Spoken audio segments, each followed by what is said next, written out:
उत्तर भारत के एक छोटे से कस्बे में रहता था आदित्य। एक साधारण लड़का, पर सपने बहुत बड़े थे।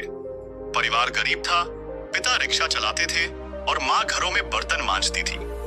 हर सुबह आदित्य देखता, पिता पसीने से तरबतर होकर रिक्शा खींच रहे हैं, माँ झुकी हुई कमर से लोगों के घरों में काम कर रही हैं, और अक्सर रात को दोनों की आंखों में आंसू होते।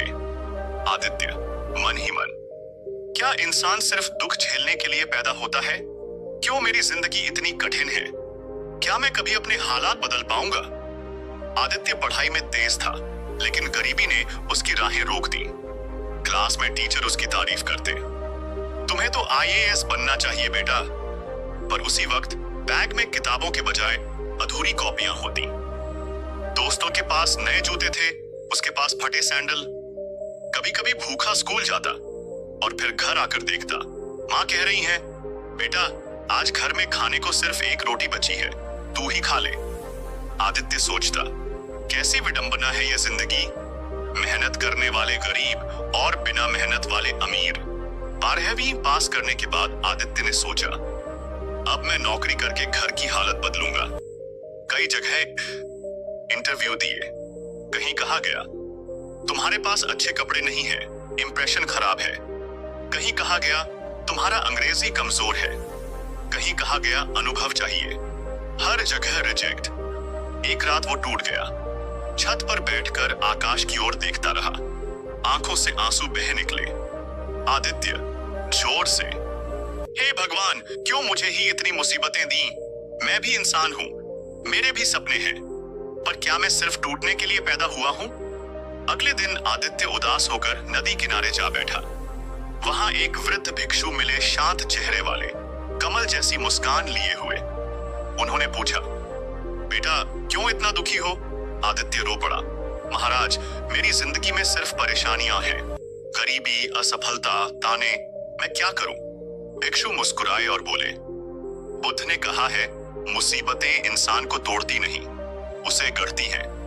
जैसे सोने को तपाकर कड़ा किया जाता है, वैसे ही कठिनाइयां इंसान को मजबूत बनाती हैं। आदित्य ध्यान से सुनने लगा। भिक्षु ने आगे कहा, बेटा सोचो, अगर नदी में पत्थर न हो तो बहाव की आवाज कैसी आएगी? कठिनाइयां ही तुम्हारी असली ताकत है। इन्हीं से तुम सीखोगे और इन्हीं से तुम ऊपर उठोगे। ये शब्द आदित्य के दिल में तीर की तरह धंस गए। वो सोचने लगा, शायद यही मेरी परीक्षा है। शायद भगवान मुझे बड़ा बनाने के लिए मुझे कठिनाइयों से गुजार रहे हैं। उस दिन के बाद आदित्य ने ठान लिया, अब हार नहीं मानूंगा। मुसीबतें चाहे जितनी आए, मैं उनसे लड़ूंगा। वो दिन रात मेहनत करने लगा। सुबह अखबार बांटता, दिन में ट्यूशन पढ़ाता और रात को पढ़ाई करता। कभी कभी शरीर टूट जाता, आंखें थक जाती, पर दिल कहता, ये दर्द ही मुझे मजबूत बना रहा है। गांव वाले हंसते, अरे ये क्या आईएएस बनेगा? रिक्शे वाले का बेटा अफसर बन पाएगा क्या? लेकिन आदित्य चुप रहता। पहली बार उसने प्रतियोगी परीक्षा दी, असफल। दूसरी बार फिर असफल। तीसरी बार बहुत कोशिश की, पर फिर भी चयन नहीं हुआ। लोग ताने मारने लगे, बेकार है तू, ये सब तेरे बस की बात नहीं। उसकी मां तक कह बैठी, बेटा अब बस कर, किसी दुकान पर नौकरी कर ले, ये सपने गरीबों के लिए नहीं होते। आदित्य टूट गया, लेकिन अंदर से अब हार मान ली तो सारी मेहनत बेकार हो जाएगी। मुसीबतें मुझे रोकने नहीं, मुझे बनाने आई हैं। वो फिर उठ खड़ा हुआ। अब की बार आदित्य ने रणनीति बदल दी। सुबह ध्यान करता, बुद्ध की शिक्षाएं पढ़ता और अपने मन को शांत करता। दिन रात पढ़ाई, आत्मविश्वास और सकारात्मक सोच। उसका चेहरा बदलने लगा, आंखों में आत्मविश्वास की चमक आ गई। वो अब हर मुसीबत को चुनौती मानता। आखिरकार परीक्षा का दिन आया। आदित्य ने पूरी लगन से पेपर लिखा। इस बार उसका आत्मविश्वास अलग था। कुछ महीनों बाद रिजल्ट आया। आदित्य का नाम सूची में था। वो एक प्रतिष्ठित सरकारी सेवा में चयनित हो गया था। पूरा गांव तालियां बजा रहा था।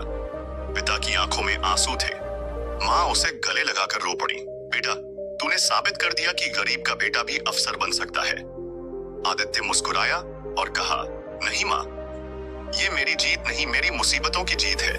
उन्होंने मुझे तोड़ा नहीं बल्कि गढ़ा है। आदित्य की कहानी सबके लिए प्रेरणा बन गई। उसने लोगों से कहा, दोस्तों याद रखो, मुसीबतें बोझ नहीं होती, वे तुम्हें मजबूत बनाने का जरिया होती हैं। अगर जिंदगी आसान होगी तो इंसान कभी महान नहीं बन पाएगा। मुसीबतें ही इंसान की असली गुरु होती हैं।